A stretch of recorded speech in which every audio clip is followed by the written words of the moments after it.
యాక్చువల్గా అంటే ధూపదీప నైవేద్యము ఏదైతే ప్రభుత్వము దేవాలయాలకు ఇస్తుందో ఈ ఏదైతే ఆర్ఐ గారు మీరు చెప్పిన ఇన్స్పెక్టర్ ఆర్ఐ గారు రిపోర్ట్ రాసి పంపించాలి. రిపోర్ట్ రాసి పంపిస్తే అంటే వీళ్ళు 20,000 రూపాయలు మీరు ఇప్పుడు ఒక అభివాదం చేస్తూ ఉన్నారు వారి మీద. మరి దానికి మీ దగ్గర ఏమన్నా ప్రూఫ్స్ ఉన్నాయా, లేకుంటే ఏదో మీరు అభివాదం చేస్తున్నారు అట్లా? లేదండి, దీనికి ప్రూఫ్స్ ఇది ఒకటే కాదు, ఇంకొకటి ఖమ్మం జిల్లాలో కూడా ఒక అబ్బాయి వచ్చేసి ఇలాంటి కంప్లైంట్ పెట్టేసి ఎండోమెంట్కి డేటా కూడా ఇవ్వడం జరిగింది.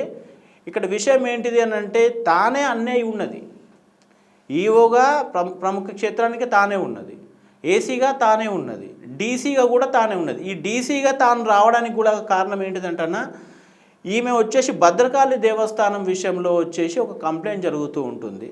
దాని విషయాన్ని మీకు ముందు విషయాలను తెలియజేస్తాను. ఆ కంప్లైంట్ విషయమును ఈమె చేస్తున్న ఈ యొక్క సొంత మామ పేరు మీద దేవాలయం భూమి ఉన్నది, దాన్ని ఇట్లా ఈమె అటాచ్ చేయట్లేదు అని చెప్పేసి కొన్ని కారణాలతో వాటిని చూపెట్టడం జరిగింది. దాని మీద డీసీ గారు సంజయ్ రాణి గారు ఎంక్వైరీ పెట్టారు. ఎంక్వైరీలో ఎక్కడ నా మీద శాఖాపరమైన చర్యలు తీసుకుంటారో అన్న ఉద్దేశమో మరి ఇంకా వీళ్ళకు ఏదన్నా ఉన్నదో తెలియదు, కానీ ఇమీడియట్లీ ఇది పెట్టిన కరెక్ట్ వారం 10 రోజులలో ఆమెను ట్రాన్స్ఫర్ చేసేసి అదే కుర్చీలో ఏమో కూర్చున్నది వితౌట్ ఎంక్వైరీ జరగకుండా.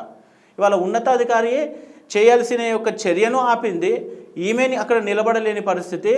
ఆ యొక్క భూమి దాదాపు 2 నుంచి 3 కోట్ల విలువ చేసే భూమిని కాపాడుకోవడం కోసం తన అధికార దుర్వినియోగం చేసేసి ఇవాళ చట్టాన్నే తను అతిక్రమించుతూ ముందుకు నడవడం జరుగుతుంది.